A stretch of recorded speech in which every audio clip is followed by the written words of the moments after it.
So I'm going to make an attempt with Here I Stand. Big multiplayer CDG. This game is something iconic for me. I'm looking at the initial setup. I'll go into things a little bit later. I wanted a Mighty Fortress for the last 20 years, really. Put in a pre-order for it. Found out about this thing while that pre-order was... as far as I know, it still hasn't been released. If I'm wrong there, somebody tell me. This looks actually better, though. There were some real flaws with the other game. So, what's so funky about the game is it's 6 players, where some of the players are pretty much competing only on a military side. France, for example, and the Ottomans. Some of the players are competing almost entirely in the arena of religion, which would be the papacy, which has also got military forces, and the Protestants, who kind of aren't on the board at the beginning of the game.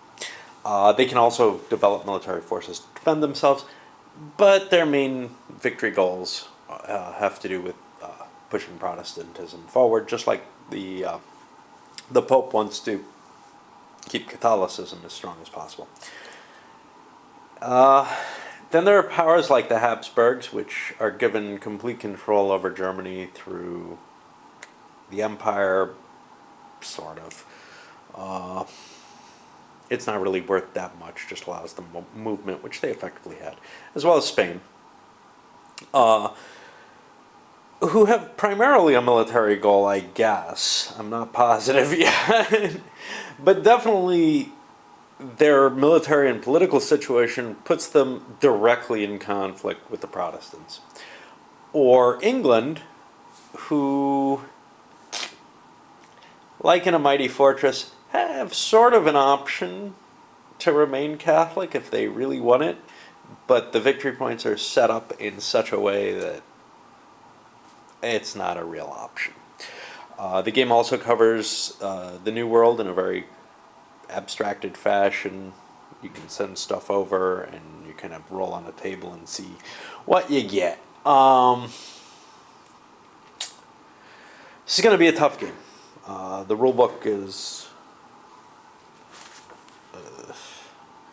quite thick and filled with special cases. Got about 40 pages of rules here.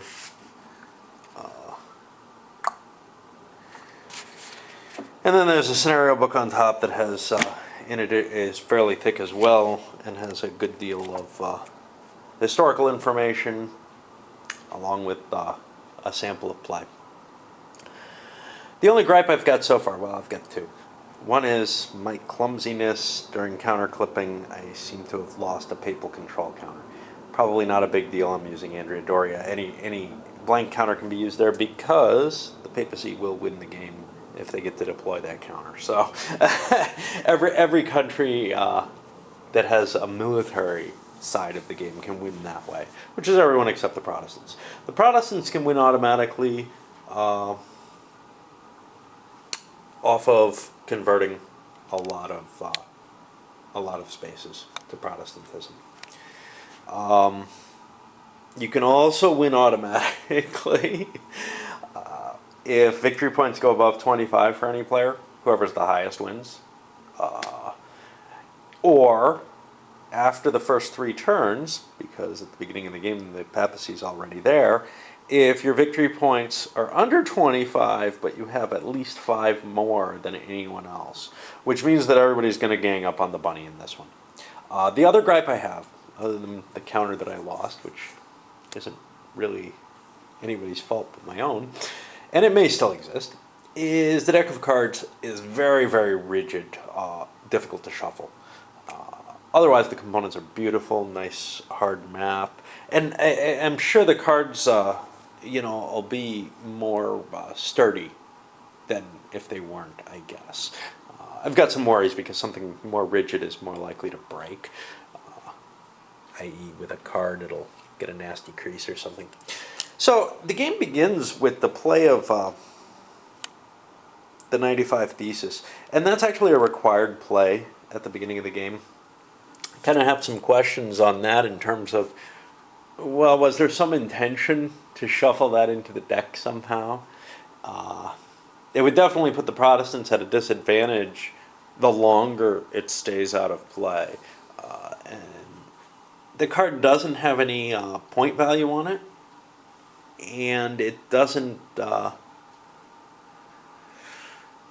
seem like it was ever planned in that fashion. So I don't think that was ever the plan after production, but there's kind of the question of, well, why did you print a card for this? I don't know. I don't really care. It's just kind of one of those iffy questions. So we're going to see what happens. I'm really excited about this, but the rules are bigger and have more special cases than any of the other CDGs I've seen. And I know I'm going to screw some stuff up actually missing rules, etc., and playing it. So we'll see what happens. It lasts 9 turns. I don't know how quickly they're going to play early on, probably pretty slowly. But I may have to give up halfway through and start over again. I'll still record this, though, because I'm a ham for these, and some people seem to enjoy them. All right.